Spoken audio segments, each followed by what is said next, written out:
Mapayapang hapon Pilipinas! Ito po ang inyong balerina ng bayan, si Lisa Macuja Elizalde, na bumabati sa lahat ng nakikinig sa DZRH Radio at sa mga nanonood sa DZRH TV, lalo na sa ating mga kasamahang alagad ng sining at kultura sa buong bansa. Some relationships grow stronger not only because of affection, but because of a shared purpose that quietly guides two people through changing times. Kapag magkasama ninyong hinaharap ang pagsulong ng panahon at ang mga pagbabagong dala nito, nagiging mas malinaw kung ano ba talaga ang mahalaga sa buhay at mas lumalalim din ang tiwalang nag-uugnay sa inyo.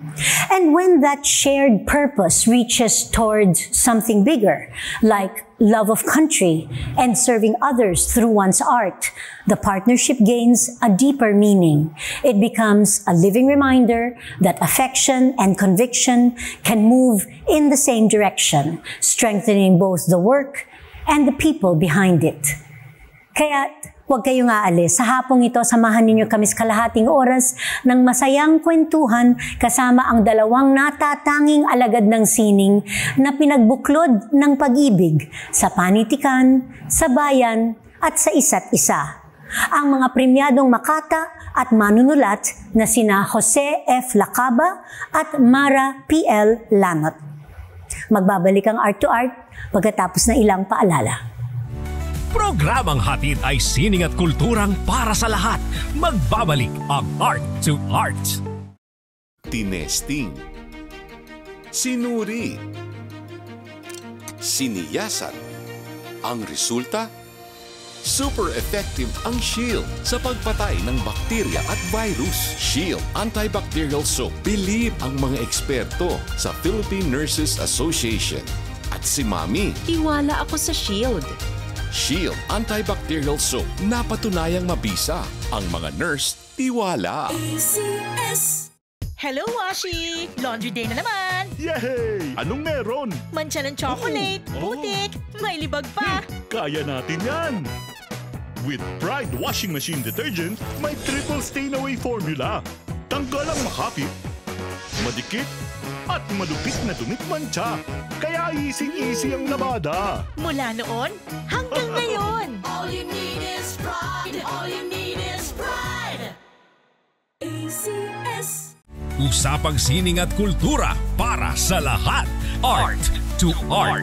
Nandito pa rin tayo sa Art to Art at kasama natin sa hapong ito two of the respected pillars of modern Philippine literature, Jose F. Lacaba and Mara P.L. Lanot. Magandang hapon, Sir Pete, Ma'am Mara.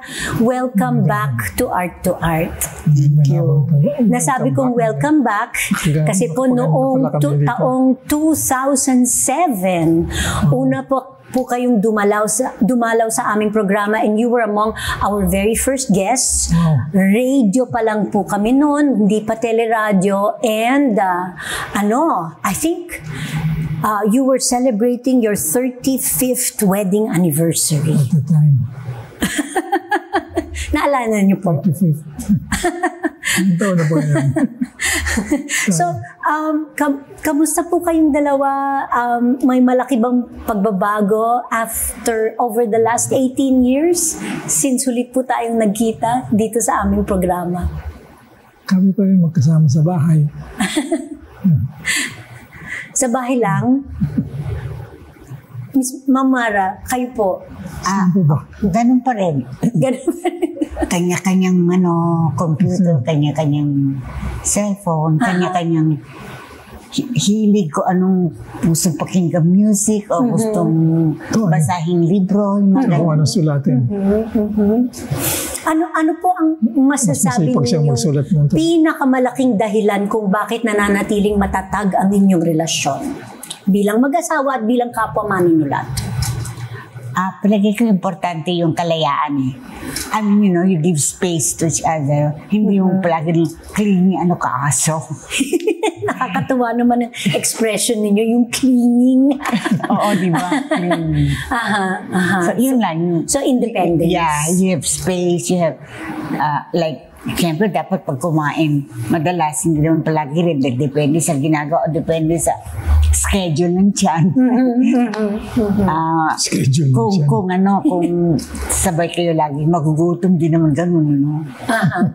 Okay. Pero kumakain naman kayo together. Oo. Okay. Pero hindi palagi. Hindi palagi. Kasi nga ako matakaw, siya hindi.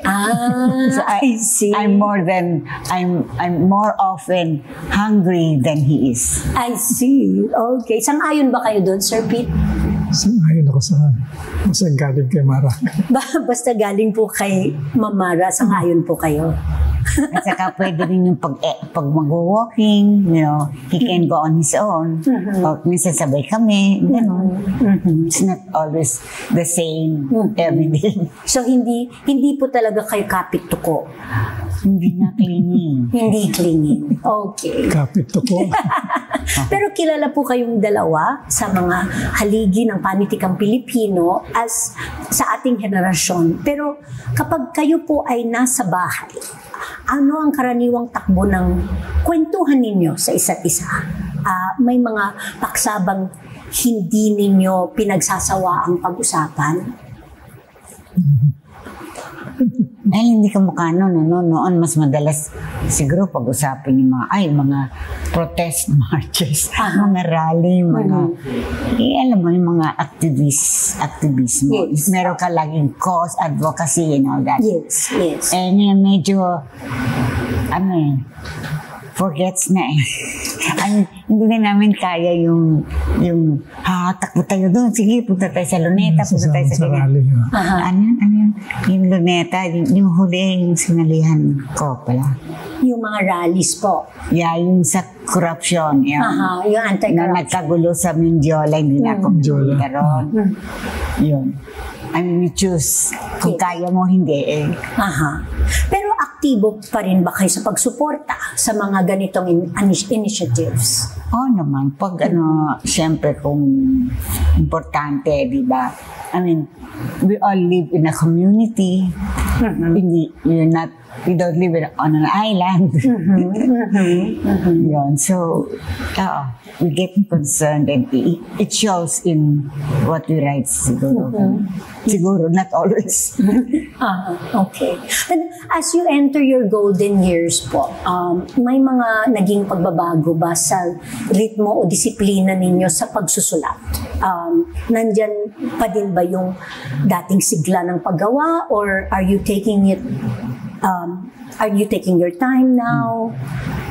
Siya, mas Bakit po kayo nagtuturuan? Isa-isa. Wala na akong publication na sinusulatan. Wala ko mga tatula-tula na lang ba? Matagal lang hindi na hindi na ako nakakagawa. Dati gumagawa ko mga salinawit. Yes. Pero lately, hindi na ako masyadong nagkaano yung salinawit. Salinawit. Yes. So, tula rin, sariling tula. Bihirang-bihira na rin. Nakakatula. Bakit? Kasi hindi yung style na utak na like siya, ever since agony writer, you know what that means, no? He goes through 1001 revisions or something like that, or he keeps them and then he revise. Tapos ako naman, depende.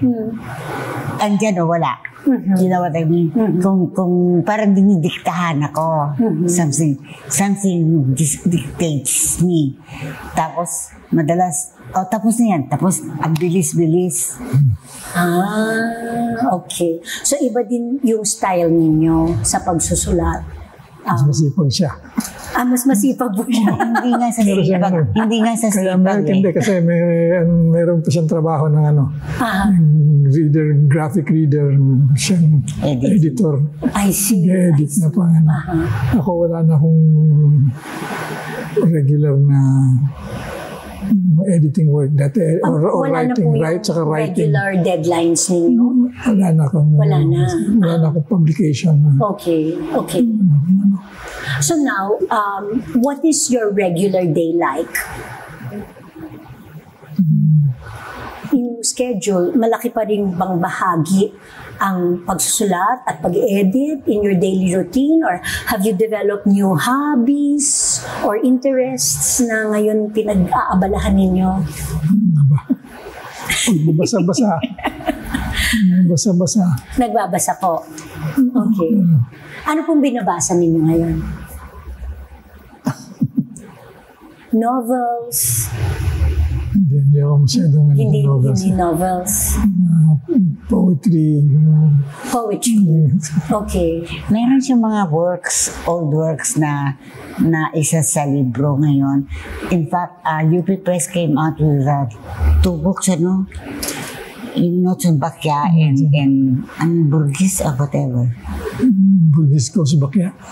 Basta a collection. 2 books na 2 collections of his works. And he's also coming up with another book at Ateneo Press.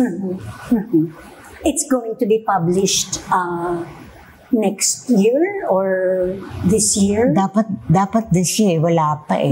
Yung sa Ateneo, yung sa UP, na-i-launch na. Na-i-launch na po.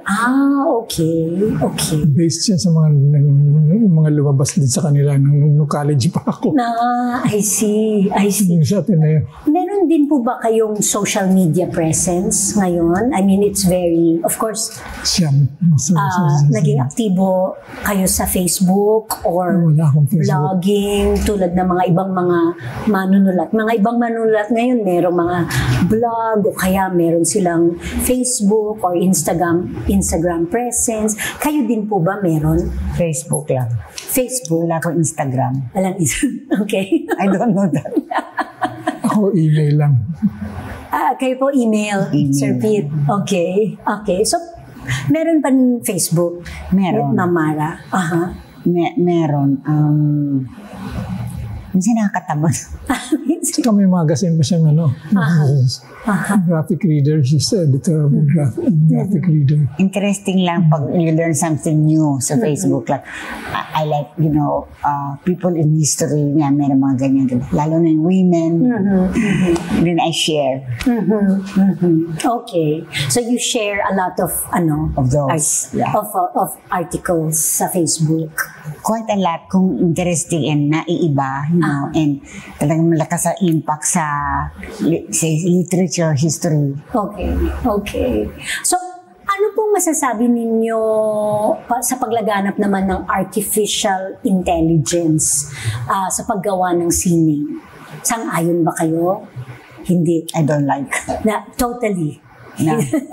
Not even as a source or a peg, a source of inspiration. They don't inspire me. Hindi ko nasusundan yan. Kasi nga, meron kami mga naging guests na sinasabi ang AI can be a source of inspiration, but it is also a threat to parang replace artists. Sangayon ba kayo doon? Oo. Ano ulit AI? Artificial intelligence. And you don't know ano pinapalaganap nila, is it true or not? We don't know. You still have to fact check. Yes. So, hindi po kayo gumagamit ng AI? Not at all. Pero nagtatype po kayo sa computer, hindi yung lumang typewriter. Sa computer kayo. So, pwede mag-delete. Ako sa lumang computer. So ano sa tingin ninyo ang pinakamalalaking issues na hinaharap ng mga bagong manunulat sa panahon ngayon with the presence of AI, with the presence of social media? I mean, what are the challenges now of the current generation of writers? Parang ang dami pong medium na pwedeng magsulat. Siguro, you use your utak to choose what you, like, for instance, yung video, di ba daming videos? I love animals. Tapos pag may nakalagay AI, naiinis ako. Kasi syempre, gawa-gawa lang yun. Yes. Yung AI generated. Yeah, yung AI generated. Pero kung minsan naman, kahit AI generated ko, nakakatuwa. Kasi nga, love ko animals. Yan, nakikita ko din yung mga AI generated animals na nagpe-play dead and ganon. Wow, active kayo sa social media, Ma'am Mara. Na tumitingin. At saka nagsishare. Meron. At saka nagsishare, oo. At saka nagla-like din kayo. Ay, yeah. Nagla-like. Kung worth liking. Pero so bilang mga makata at manunulat na hindi lumalayo sa mga issue ng social justice at human rights, ano po sa tingin ninyo ang papel ng mga alagad ng sining ngayon? Lalo na sa panahon ng misinformation at sa mga pagbabago sa sining ng komunikasyon. So submit kasi wala siya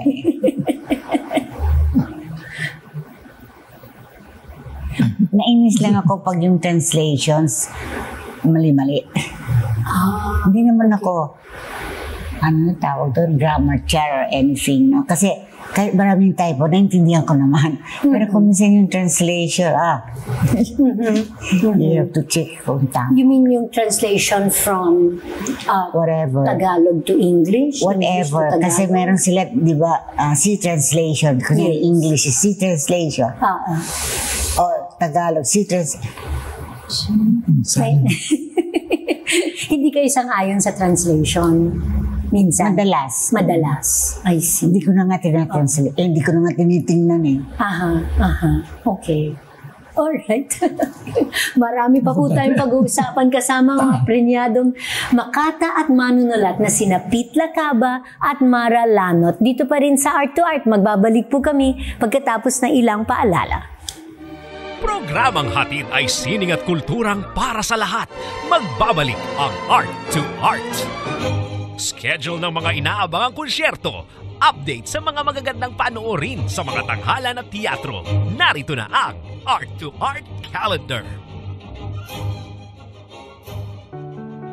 Narito ang ating arts calendar. Sa pelikula, bilang bahagi ng Interagency Committee for the Month of Overseas Filipinos, ibinabalik ng Film Development Council of the Philippines ang Cine Forum, isang programa ng One Flix na tumutuon sa mga kwento ng overseas Filipino workers sa pamamagitan ng film screenings at discussion. Magkakaroon ng free screening ang Hello, Love Again ni Cathy Garcia Sampana sa December 12, 1 p.m. sa Cine Adarna ng UP Film Institute, UP Diliman, Quezon City na susundan ng talkback session. Sa Sining Biswal at Panitikan, noong Nobyembre 29, opisyal nang pinasinayaan ng eksibisyong Kislap Diwa 2, 12 pagtatakpo ng gunita sa pamanang pambansa sa pagtutulungan ng tanggapan ni Senador Loren Legarda, National Commission for Culture and the Arts, National Museum of the Philippines at Society for Strategic Education Studies. Tampok ang 12 alagad ng Sining Biswal at 12 alagad ng Panitikan at ang kanilang mga likhang hango mula sa mga piling pamanang pangkultura ng Pilipinas tulad ng mga epiko, katutubong sayaw, mahalagang yamang likas, ritual at iba pa. Bukas sa publiko ang eksibisyon hanggang February 28, 2026 sa Courtyard Gallery ng National Museum of Anthropology sa P. Burgos Circle,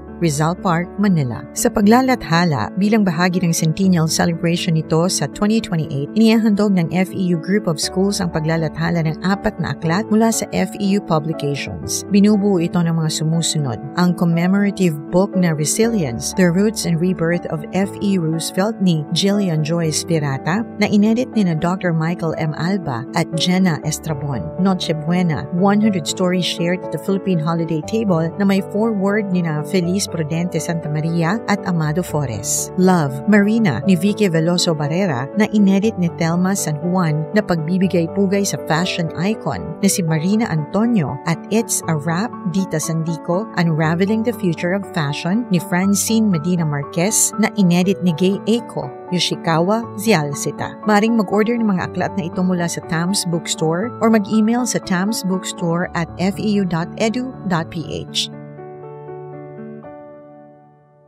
Tinesting. sinuri, siniyasan. Ang resulta? Super effective ang Shield sa pagpatay ng bakterya at virus. Shield Antibacterial Soap. Believe ang mga eksperto sa Philippine Nurses Association. At si Mami. Tiwala ako sa Shield. Shield Antibacterial Soap. Napatunayang mabisa. Ang mga nurse, tiwala. ACS. Hello, Washi! Laundry day na naman! Yay! Anong meron? Mancha ng chocolate, putik, may libag pa. Kaya natin yan! With Pride Washing Machine Detergent, may triple stain-away formula. Tanggal ang makapit, madikit, at malupit na dumit-mancha. Kaya easy-easy ang labada. Mula noon hanggang ngayon. All you need is pride. All you need is pride. ACS. Usapang sining at kultura para sa lahat. Art to Art. Andito pa rin tayo sa Art to Art at kasama pa rin natin ang isa sa maituturing na most enduring love teams in Philippine literature, Mara Lanot and Pete Lacaba. Enduring. Most enduring love teams, Sir Pete. At least hindi best. What's your secret? Most annoying. What's our secret? Ako lang tinanong. Kayo na naman ang tinanong. Sir Pete, Love. what's your secret? Love. Love. Okay. Ma'am Mara, what's your secret? Wala naman. Space. So alam po ng marami na naging malaking bahagi ng buhay ninyo ang human rights at paglaban para sa demokrasya. Do you think we are doing enough right now to face the many social issues sa ating panahon? Marami namang kumikilos pa rin ngayon pero hindi na as parang mas individual lang mga hindi na yung mga lalaking anong tawag dyan, asosasyon. So it's more of mas individualized po yung effort? Mas individualized naman. Hindi na kasing masyadong rally-rally na yan. Hindi ko pareho nung araw na. Ngayon, ang karamihan ng pagsusulat at pagrarally ay nasa social media. Social media. Is that why na masasabi niyo parang mas individualized ngayon yung efforts? Pero meron pa rin mga rallying nangyayari, no? But can you say that it's enough? Mukhang maganda naman ng ang effect. Hindi na kasing tindi yung mga torture ng araw. Tawag days of disquiet, nights of rage. Yes. Hindi ko yung mga kabataan, estudyante, hindi na rin ganun kasing nang dati na nagiging violent na rin dahil sa sila violent din ang sa kanila, treatment sa kanila. So, pero okay naman lang So patuloy pa rin. Patuloy pa rin ang laban. Palagay ko. Hindi ko na rin, pero hindi ko na nasusubaybayan. Hindi ko tulad ng araw. Bata pa rin ako. Nakikihalubilo talaga ako nakikihalo ako sa mga estudyante. And periodista na ako. Parang pag naglakad na yung mga estudyante, nakikilakad ako. Pagkakamala na rin ako estudyante. So nababatuta rin ako. Hindi, kahit na may ID kang periodista, mapakita.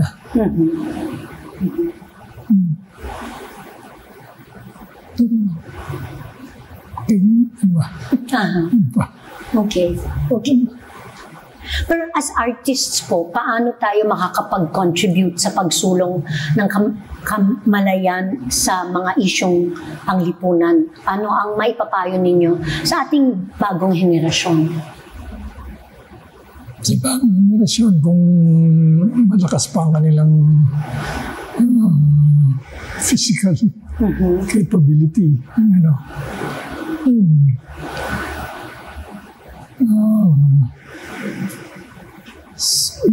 kung periodista ba pinag-uusapan natin? Periodista? Lahat po ng sining, sabihin na natin, pero lalong-lalo na po yung panitikan. Ayun, pwede lang subaybayan ng talagang makikihalubilo o may taong makikihalubilo, sasama sila sa yun. Noon kami, nababatuta rin kami kasi kasama din kami mga estudyante dahil mga bata rin kami reporter. Pero natulong sa amin din yun as reporter kasi pagkatapos ng mas tumitindi mga sulat namin. Yes. Pero syempre, kailangan din sila mag-ingat sa fake news. Marami ding lumalaganap ngayon sa social media, mga fake news. At at the same time, hindi uso yung gano'n. Yung time namin hindi uso yung nung time po ninyo, hindi uso yung fake news? Wala social media. Wala po kasing social media. Yes, that's true. That's true. Yun nga po yung danger ng social media ngayon is madali pong manloko din ng tao. Mamara, meron kayong sasabihin. Totoo rin yung individual ang participation, diba? And we're talking about mass action, no? But I think ang maganda ngayon, mas dumami ang advocacies at maraming sektor. Meaning, yung mga sektor may kanya-kanyang advocacy. For instance, dati wala naman seniors for whatever. Diba ganun? Dati wala namang animal rights, walang gay rights, LGBT++. And so maraming issues talaga. Noon, hindi mo naririnig yung environmental issues, ecology or yung balance between yung paninira ng planet. Alam na dati hindi naman malaking issue yung mining. Nasisira yung forest, nasisira yung bundok. Kaya bumaba bukod sa maraming ghost projects sa flood control. Marami, parang lumaki pero interconnected lahat yan. So, kung isasama mo lahat, at saka yung iba kasi senior na nga, elderly. So, nandun nga sila, pero parang barkada pa rin sila since their youth, diba? Since payat pa o since black pa yung buhok. So, ngayon, they watch out for each other.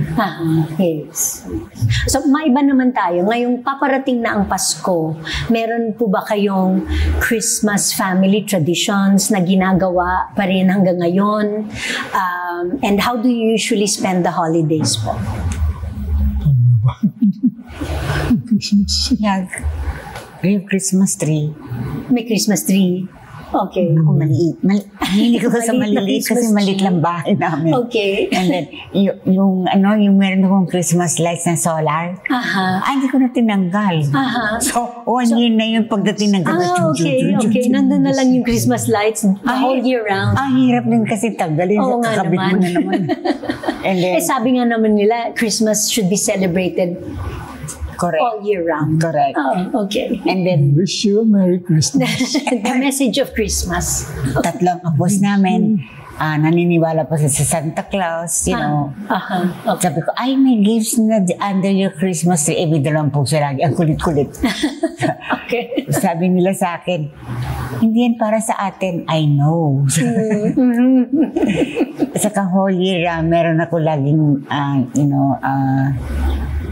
gift wrappers for all occasions. Pag nakita ko, bili ko kaya ito, maganda to. Lalo na, mahilig ko sojak. O yan. Di ba? Lahat na okasyon. nauso yung sobrang tipid. At why spend on Christmas wrappers?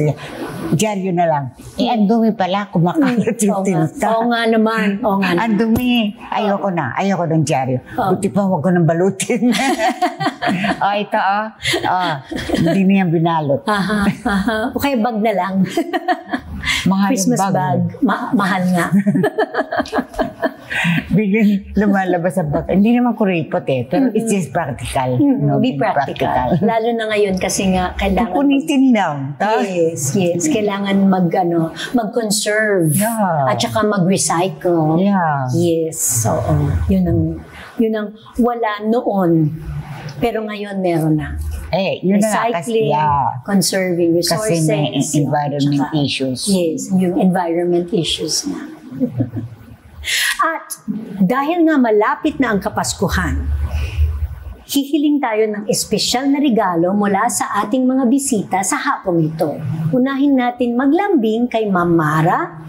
Balita namin ay may inihanda kayong poetry reading para sa amin. Can you tell us a little more about the piece that you chose for us this afternoon?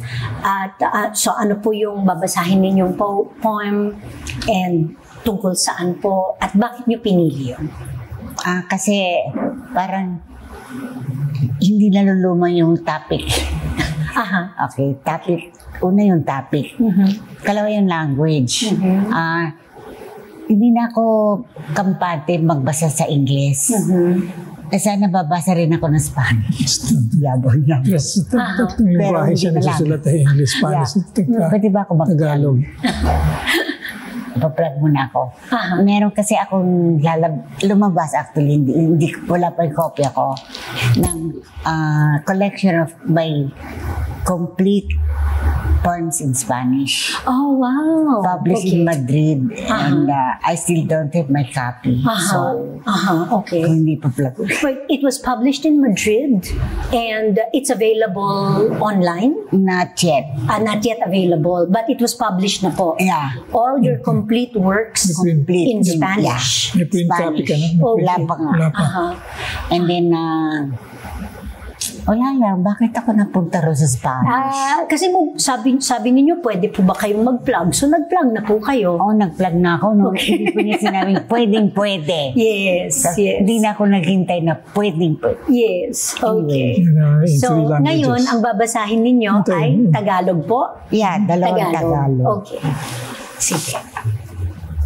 Mga kaibigan, isang natatanging pagbasa mula sa Palangka Awardee for Literature na si Miss Mara Lanot. Espanyol. Plug ulit. English. Yung cover is done by Ben Cabrera. And sabi ko, salamat. Sabi niya, idea mo yan. Sabi ko, babayaran ka raw ng anvil ito, no? Babayaran ka raw ng anvil magkano? Baka hindi nila kaya, bigay ko na lang sa'yo, pati yung original. So, yan. Wow. Pakita niyo po sa camera ulit. And then he also offered drawings for each section. I see. You know, like, kasi 3 languages. So, bawat section may drawing. Oh, wow. Ang galing. Na hindi ko hiningi. I don't know. Yan ang gawa ni Ben. Yan. Okay. Ben Cabrera. At nung bata pa ako. Alright. Yan. So, each section may a drawing. Okay, so, ano unahin ko? 3 languages. Yan. Hindi, Tagalog lang. Tagalog lang ba yan? Ang cute po ninyo. Wala pala ako salamin. Sige, magsalamin muna po. Okay.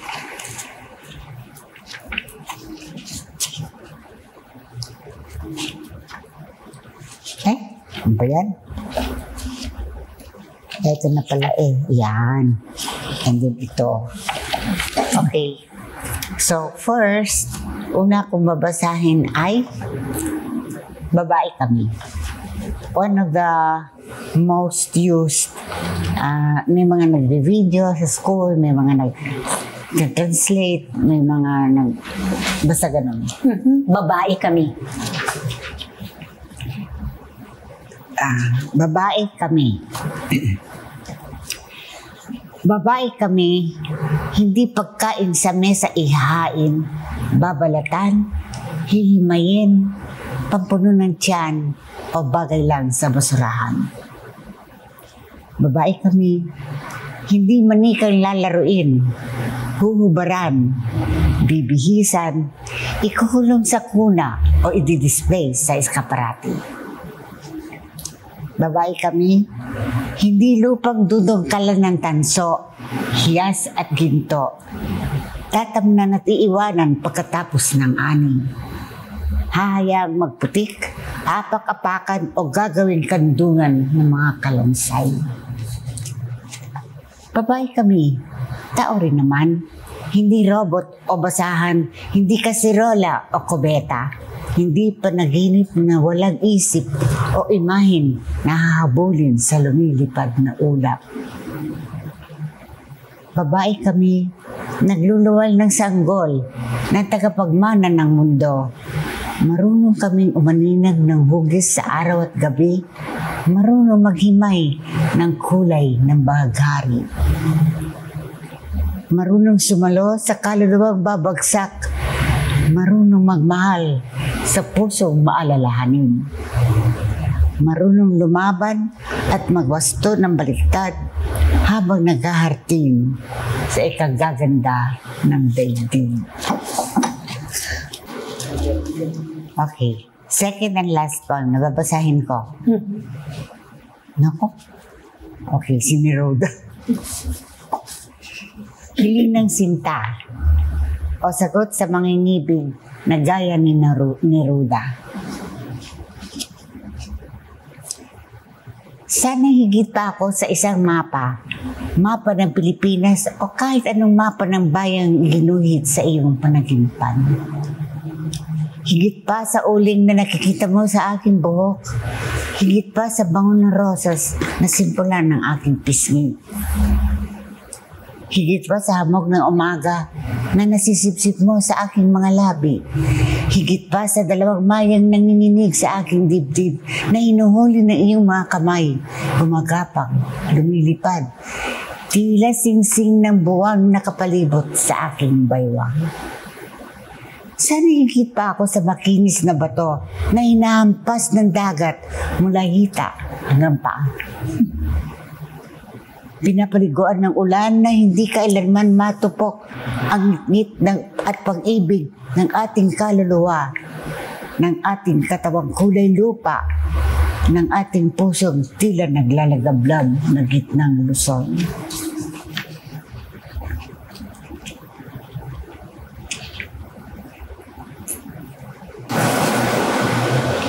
Pag-ibig. Sino maubusan ng pag-ibig? Basta tao'y marunong magmahal. Ngunit sana higit pa ako sa isdang sumusunod sa agos at tumatalungan sa bingwit ng matamis mong pangungusap at maligaya sa lambat ng iyong puso. Sana higit pa ako sa lahat ng bayang nilulupin ng bomba at makamandag na kemikal at gumuguha pagkatapos ng giyera. Sa lahat ng mapag nagiging abo pag sinindihan ng posporo. Sapagkat, mahal ko, ano ang silbi ko kung ang tingin sa akin mapalag o bato, sapa o bangin, o kalikasing daan-daanan lang ng panahon. Haplit ng bagyo, tusok ng araw, pag nabibitak ang lupa, kalikasang walang kamatayan, wala ring pagbabago, walang bungang maaruga. Sana'y higit pa ako sa panaginpan. Sa panaginpan. Maraming salamat, Ma'am Mara. Ngayon, syempre, hindi lang kayo ang magbabasa po. Syempre, hindi natin palalampasin ang pagkakataong mahilingan din si Sir Pete. And this time, we are getting a sample from the famous Salin Awit Songbook ni Pete Lacaba. Ano po ang inyong napiling ihandog sa ating mga viewers and listeners sa hapong ito, Sir Pete? Hindi ako nakapagdala ng poetry collection ko dahil hindi niyo ako hininga ng sample ng tula. Hindi ko naman kabisado mga tula ko. Ito, salinawit, yung nakagawian kong may time na nagsasalin ako, tinatranslate ko Tagalog. May mga tula akong tinatranslate noon. Tapos later nauso yun. Kantahan sa loob sa mga beer house. Doon naman yung nakagawian yung ano. Pero yung mga lumang kanta yung ano ko kaya ewan ko kung ang babasahin mo po ngayon? Nakakaalala pa siya mga what a wonderful world. I see trees of green, red roses too. I see them bloom for me and you. And I think to myself, what a wonderful world. So, ang mga bulaklak na kaibango, namumukadkad para sa'yo. Nakikita ko kay ganda ng mundo. Ang mga bituin sa kalangitan ng takip silim at bukang liwayway. Nakikita ko kay ganda ng mundo. Iyang baghari, sari-saring kulay tulad ng mga tao sa ating buhay. Ang kaibigan mo, pag kinamayang ka, ibig sabihin ay mahal ka niya. Ang mga sanggol gumagapang pa, sasayaw na paglaki nila. Nakikita ko kay ganda ng mundo, tunay at totoo, kay ganda ng mundo. Ano yun? What a wonderful world. Yung anong ganda. Isa lang yun sa ano ko. Isa lang? Tapos na po yun. Akala ko may isa pa. Isa pa.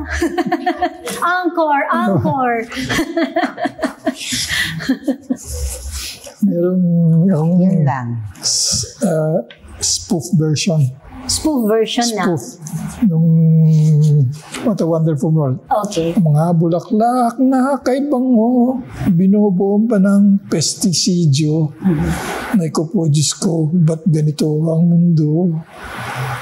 Ang mga isda sa karagatan, gasolina at langis ang nidalang yan. Naiko po, Diyos ko, ba't ganito ang mundo? Ang bagharing sari-saring kulay, ang maputing ulap at langit na bughaw. Ang lahat ng ito, pag pinagmasdan mo, sa kapal ng usok ay kulay abo. Sa mga syudad, ang bangketa ay siyang tambakan ng mga basura. Naiko po, Diyos ko, ba't ganito ang mundo? Anak ng kuwago, ba't ganito ang mundo? Ayan po ditong alternative ending. Sanggol pa lang pinapatay na, baka paglaki mag-NPA pa. Naiko po, Diyos ko, ba't ganito ang mundo? Actually, marami kong ginawang mga pero may mga kalokohan, merong mga serious naman. Tingnan, hindi naman siya kalokohan. Serious po. Serious din naman. At bago po tayong magtapos, isang huling katanungan na lang po. Kung may holiday wish po kayo sa mga susunod na henerasyon ng mga manunulat at makata sa Pilipinas, ano po yun? Holiday wish.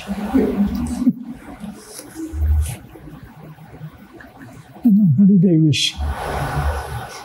Gentleman first. Ano po ang message ninyo ngayong Kapaskuhan sa mga manunulat at makata ng Pilipinas? Maligayang Pasko. Sana po maging maligayang ating Pasko. Masaganang bagong taon. Masaganang bagong taon. Ma'am Mara, meron po kayong holiday wish? Holiday wish. Alam mo kasi mga Pilipino, hanggat maaari, hindi talaga confrontational. Hanggat matitiisin nila ang anumang nagpapahirap sa kanila, titiis sila, tapos bigla sasabog. Kaso hindi na naulit yung People Power 1 na ginaya sa buong mundo, di ba? Yung non-violent So, sana